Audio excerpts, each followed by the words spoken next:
नमस्कार, बुलेटिन में आपका स्वागत है। आपके साथ मैं दीपेश बरगले। चले खबरों की शुरुआत करते हैं। बड़ी खबर इस वक्त रायपुर से। छत्तीसगढ़ में कोरोना पीड़ितों की संख्या ने शतक लगा दिया है। 5 नए मरीज मिलने के बाद आंकड़ा 100 के आंकड़े को पार कर चुका है। 100 के अंक को पार कर चुका है।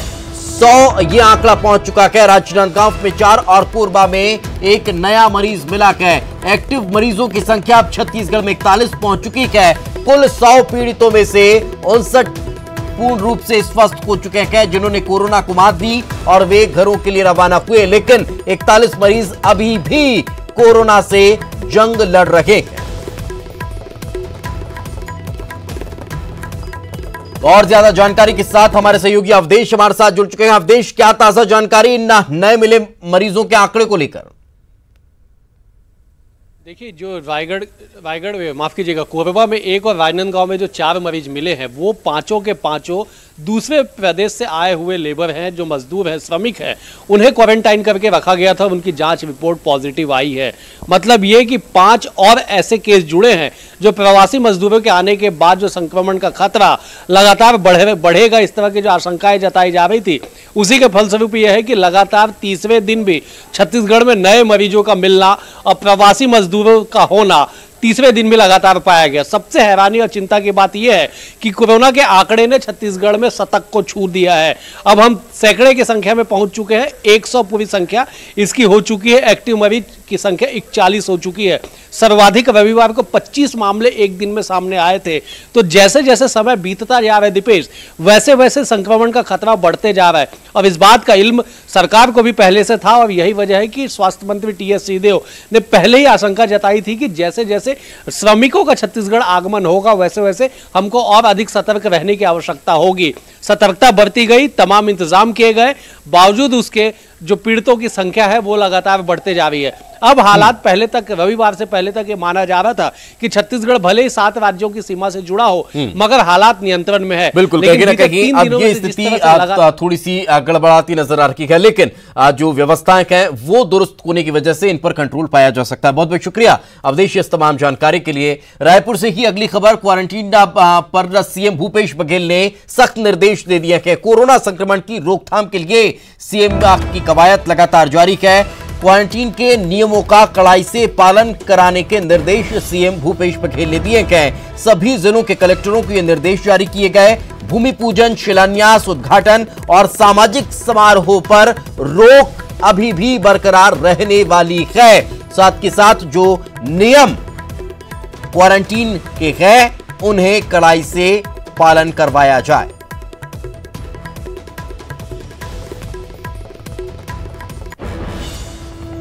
वहीं कुछ जगहों से क्वारंटीन सेंटर को लेकर आ रही शिकायतों पर स्वास्थ्य मंत्री टी.एस. सिंहदेव ने कहा कि लोगों को खुद साथ देना चाहिए, क्योंकि ये सारी कवायद आखिर है उन्हीं के लिए। 18,000 क्वारंटीन सेंटर हैं और एक पुलिस का चौकीदार 8 घंटे के लिए खड़ा रहते हैं और दिन के 3 पाले अगर लगते हैं तो 54,000 पुलिसकर्मी आपको लगेंगे क्वारंटीन सेंटर के सामने।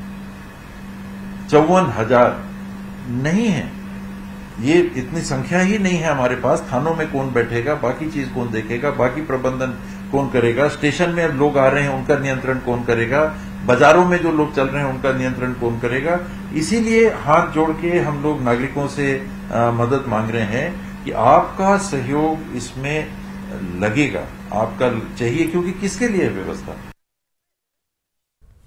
क्वारंटीन सेंटर को लेकर मिल रही शिकायतों के बाद सीएम भूपेश बघेल ने सभी जिलों के कलेक्टरों को सख्त निर्देश दिए हैं। कुछ जगहों से क्वारंटीन नियमों की अनदेखी की खबर सामने आई थी। इसी कड़ी में मुंगेली और सूरजपुर में खुद कलेक्टर ने क्वारंटीन सेंटर का औचक निरीक्षण किया और कर्मचारियों को जरूरी दिशा निर्देश जारी किए हैं।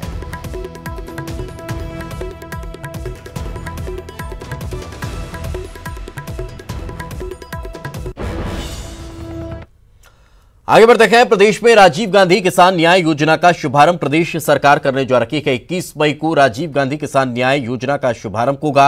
राजीव गांधी की पुण्यतिथि पर CM Bhupesh Baghel video conferencing के जरिए इस योजना का शुभारंभ करने जा रहे हैं। मंत्री, जनप्रतिनिधि और किसान भी वीडियो कॉन्फ्रेंसिंग के जरिए ही इसमें शरीक होंगे। किसानों को इस योजना के तहत 5,700 करोड़ रुपए की राशि आवंटित की जाएगी। डीबीटी के जरिए 4 किश्तों में किसानों को ये राशि मिलेगी। प्रदेश के 19 लाख किसानों को इस योजना का लाभ मिलने वाला है। गन्ना किसानों को 2018-19 का बकाया बोनस इस योजना के तहत दिया जाएगा। तो गन्ना किसानों को तकरीबन 10 करोड़ 27 लाख रुपए का बकाया बोनस भी मिलेगा।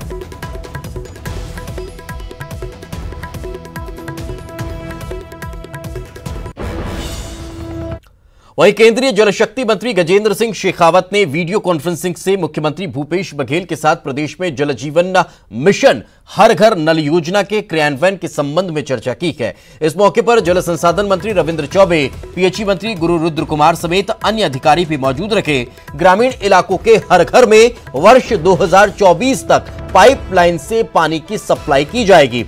राज्य सरकार ने मिशन के क्रियान्वयन के लिए जिलावार योजना तैयार की है।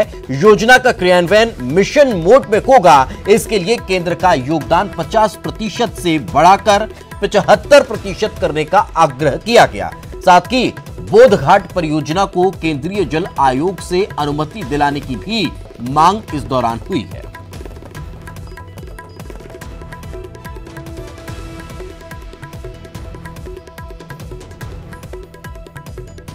छत्तीसगढ़ ओडीएफ प्लस घोषित होने वाला पहला राज्य बन गया है। ओडीएफ प्लस घोषित होने वाला देश का पहला और इकलौता राज्य छत्तीसगढ़ बना है। केंद्रीय मंत्री हरदीप सिंह पुरी ने इस बात की घोषणा की। अंबिकापुर को 5 स्टार रेटिंग मिली है। तो भिलाई, नगरदा, पाटन सहित राज्य के 9 नगरीय निकायों को 3 स्टार रेटिंग दी गई है। मुख्यमंत्री और नगरीय प्रशासन मंत्री ने सभी को बधाई और शुभकामनाएं दी।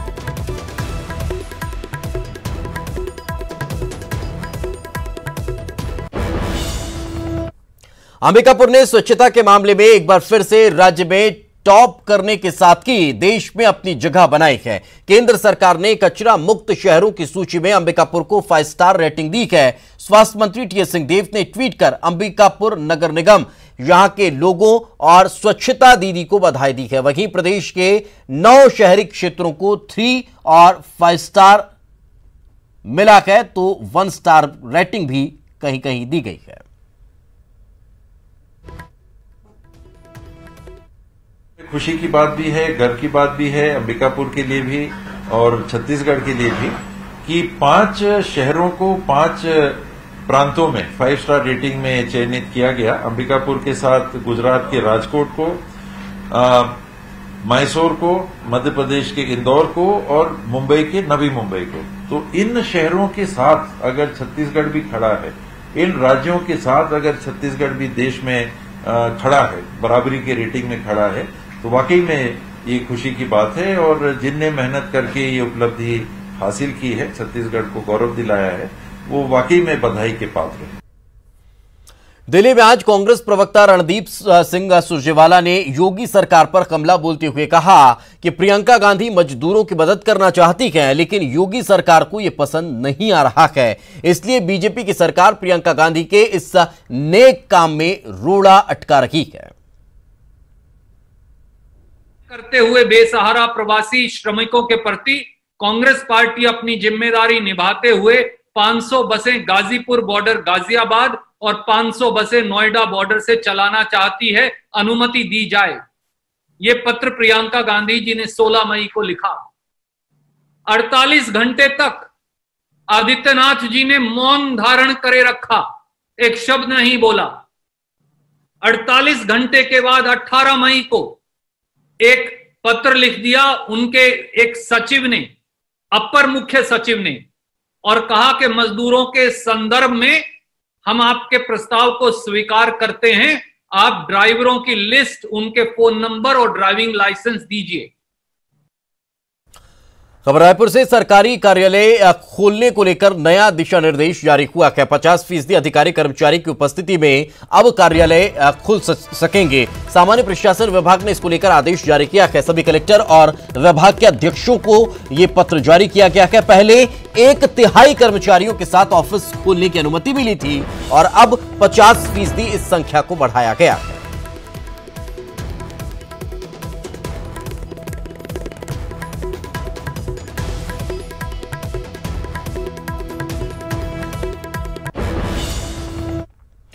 लॉकडाउन 4.0 में राजधानी रायपुर में लोगों को काफी राहत दी गई है। ऑड इवन फॉर्मूले के साथ यहां अब गैर जरूरी सामानों की दुकानें भी खुलने लगी है। तस्वीरों में आप देख सकते हैं, दो अलग अलग तस्वीरें हैं। आज सैलून और पान की गुमटियां, पान की दुकानें खुल गई है। साथ ही सराफा बाजार भी वापस से गुलजार नजर आया है। वहीं कल भी बहुत सारी चीजों की दुकानें खुली, जिससे लोग बाजार पहुंचे। न्यूज़ 18 की लोगों से अपील है कि जो राहत मिली है उसका सोशल डिस्टेंसिंग का पालन करते हुए लुत्फ उठाएं, फायदा उठाएं, इस्तेमाल करें, लेकिन लापरवाही ना दिखाएं।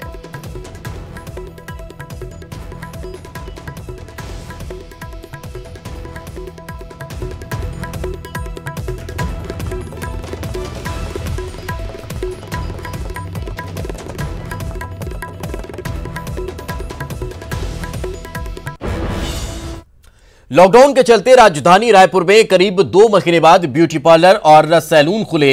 हालांकि जिला प्रशासन ने कड़ी शर्तों के साथ सैलून खोलने की अनुमति दी है, जिसके तहत नाई को सैलून में आने वाले हर ग्राहक का पता, फोन नंबर और नाम रजिस्टर करना होगा। वहीं ग्राहकों को खुद अपना टॉवेल लेकर वहां पर जाना होगा। इसके अलावा पान की दुकानें भी खुल गई हैं, लेकिन पान दुकान पर सिर्फ खरीदारी की जा सकेगी। वहां पान या अन्य मसाले खाने पर रोक है। सोमवार से शुक्रवार तक सुबह 6 बजे से शाम 7 बजे तक ये दुकानें खुली रहेंगी।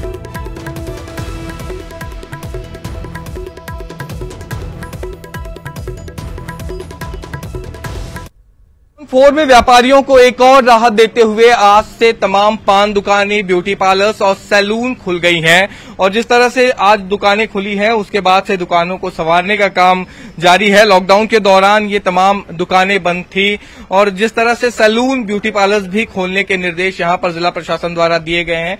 आप देख सकते हैं सैलून भी आज से खुल चुके हैं। अब तक यहां पर शटडाउन था और जिस तरह से काफी लॉकडाउन के दौरान लोगों के बाल बढ़ गए थे, शेविंग्स उनको करानी थी और आज से ये शुरू होगा। और जिस तरह से काफी दिशा निर्देश जो है ये जिला प्रशासन द्वारा जारी किए गए हैं और उन दिशा निर्देशों का पालन करना बेहद जरूरी है। मास्क का उपयोग करना है और इसके अलावा जो कस्टमर्स आएंगे उनके लिए टॉवेल जो है वो अपने घर से लाना होगा। तो इन तमाम दिशा निर्देशों के साथ ही ये दुकानें खुल रही हैं। हमारे साथ यहाँ के ऑनर हैं, उनसे जान लेते हैं किस तरह से ये सभी चीजें आप फॉलो करवा रहे हैं। सर, शासन की तरफ से जो भी दिशा निर्देश दी गई है उसका हम पालन कर रहे हैं। हमें दिशा निर्देश दिया गया है कि जो भी कस्टमर आएंगे सर वो स्वयं का टॉवेल लाएंगे। तो अभी तक के जो भी कस्टमर आए हैं सर वो स्वतः स्वयं का टॉवेल लाए हैं और हम पेपर नैपकिन का इस्तेमाल कर रहे हैं। और सोशल डिस्टेंसिंग के नाम से सर हमको कहा गया है कि दूर दूर में चेयर रख करके काम कीजिएगा।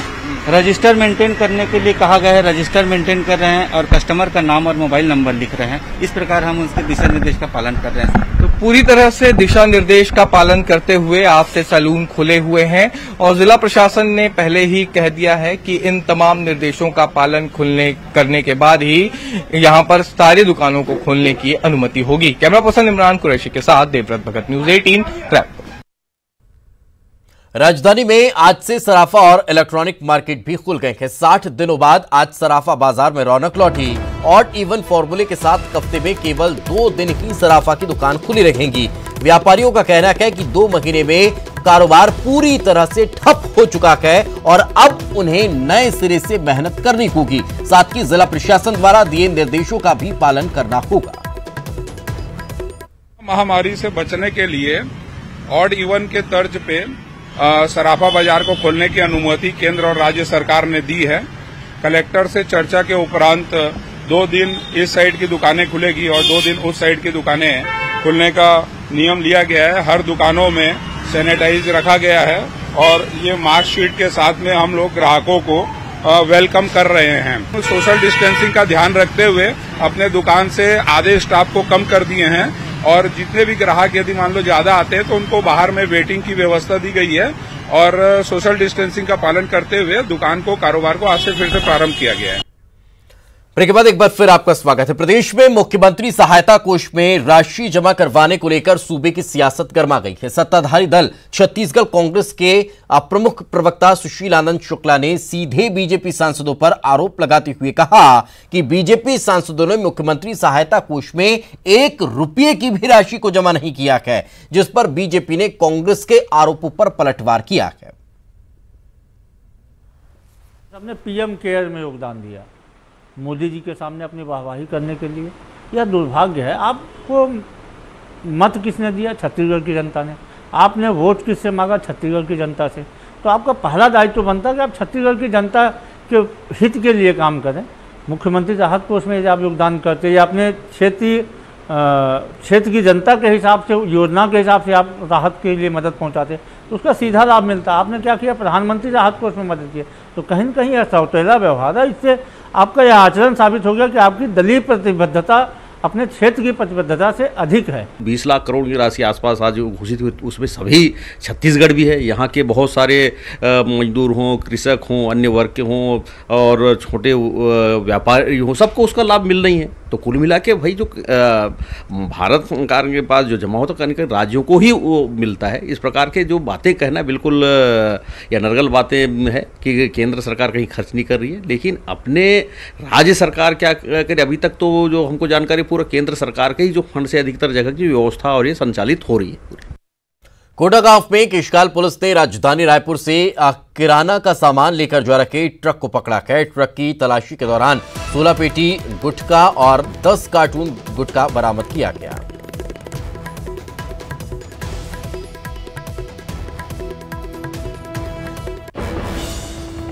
राजधानी में पीलिया से 2 मौतों के बाद अब जिले के बेरगांव नगर निगम में एक महिला की मौत हो गई है। हालांकि पीलिया के नए मरीजों की संख्या घटी है, जिसे स्वास्थ्य विभाग जल्द ही काबू कर लेने की बात कर रहा है।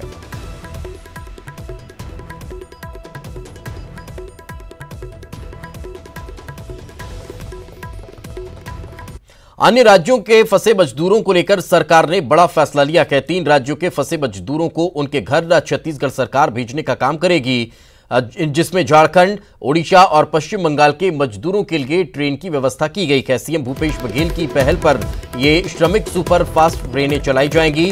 08741 नंबर से दुर्ग से कावड़ा तक ये ट्रेन चलेगी। श्रमिक सुपर फास्ट ट्रेन चलाने की तारीख और समय जल्द ही घोषित किया जाएगा।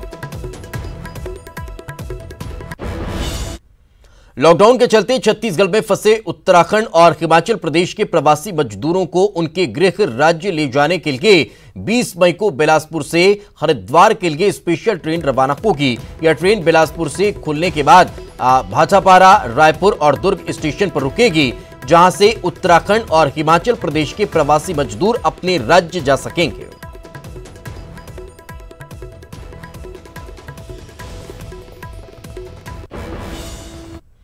आज सड़कों पर जिंदगी अपनी ही जिंदगी से जद्दोजहद कर रही है। आलम यह है कि तपती धूप में चली जा रही जिंदगियां पैरों में छाले, भोजन, पानी के भी लाले, मगर यह कहावत छत्तीसगढ़ के सीमा के भीतर बिल्कुल भी फिट नहीं बैठती, क्योंकि भूपेश सरकार की दरियादिली कोरोना काल में संकट मोचक का काम कर रही है। आप रिपोर्ट देखिए और मुझे दीजिए इजाजत। नमस्कार। लॉकडाउन में लंबा और कठिन सफर कर घर पहुंचे प्रवासी मजदूरों के पैरों के छालों पर अपनों के प्यार का मरहम लगा तो वे सब कुछ भूल गए। सफर के हर पल का दर्द चेहरे से गायब था, तो आंखें दिल का सुकून बयां कर रही थी, क्योंकि परिवार जैसी सरकार पाकर उनको लगा कि मुकम्मल दुनिया मिल गई। ये लोग अब यहाँ से कहीं नहीं जाना चाहते, क्योंकि भूपेश बघेल सरकार ने न केवल इनके लिए खाने पीने की व्यवस्था की, बल्कि इनके पैरों के लिए चरण पादुका का भी इंतजाम किया। दरअसल छत्तीसगढ़ सरकार ने चिंता की इनके पैरों की, चिंता की इनके भूख की, चिंता की इनके प्यास की और चिंता की इनके घर तक पहुंचने की। और यही वजह है कि राजधानी रायपुर के टाटीबंद चौक पर सीएम भूपेश बघेल के निर्देश पर अधिकारियों की 24 घंटे ड्यूटी लगाई गई है। ताकि यहाँ से गुजरने वाले किसी भी मजदूर को कोई परेशानी ना हो। और यही वजह है कि हितग्राही से लेकर जनप्रतिनिधि तक सीएम भूपेश बघेल की तारीफ करते नहीं थक रहे हैं। सरकार हम धन्यवाद देता न चरण पादुका दे, चरण पादुका अच्छा काम के लिए चरण पादुका दे है। चरण पादुका का वितरण किया जा रहा है और बहुत ही प्रशंसा कार्य है, सराहनीय कार्य है। सड़क की तपिश और पांव के छालों पर चरण पादुका का मरहम, ये ऐसा मरहम साबित हुआ कि मजदूरों के चेहरों पर मुस्कान बिखर गई। छत्तीसगढ़ आने वाले सभी श्रमिकों को सरकार ने भोजन पानी के साथ ही चरण पादुका उपलब्ध कराने का निर्णय लिया है, जिसकी मॉनिटरिंग खुद जिले के कलेक्टर कर रहे हैं। यहाँ पे जो एनजीओ एक पहले से ही जो बड़ों के लिए जूता चप्पल की व्यवस्था करके रखे थे, और अभी चैम्बर ऑफ कॉमर्स वालों ने 4 साल से लेके 10 साल की जो बच्चे हैं उनके लिए भी जूता चप्पल की व्यवस्था यहाँ पे करके रखे हैं। और जो बच्चे यहाँ पे जो नंगे पैर आ रहे हैं, जो बड़े लोग नंगे पैर में आ रहे हैं, तो उनको चप्पल की व्यवस्था भी की जा रही है। मुख्यमंत्री की मंशा के अनुरूप छत्तीसगढ़ में प्रवासी श्रमिकों के भोजन, नाश्ता, स्वास्थ्य सुविधा और राज्य की सीमा तक उन्हें सकुशल पहुंचाने की निःशुल्क व्यवस्था सभी चेक पोस्टों पर सुनिश्चित की गई है। सीएम भूपेश बघेल के इन तमाम फैसलों को अब इस संज्ञा से जोड़कर देखा जा रहा है कि अपने मेहमान को पलकों पे बिठा लेते हैं। भूपेश बघेल जानते हैं कि इनके घर में बिछौने कम हैं।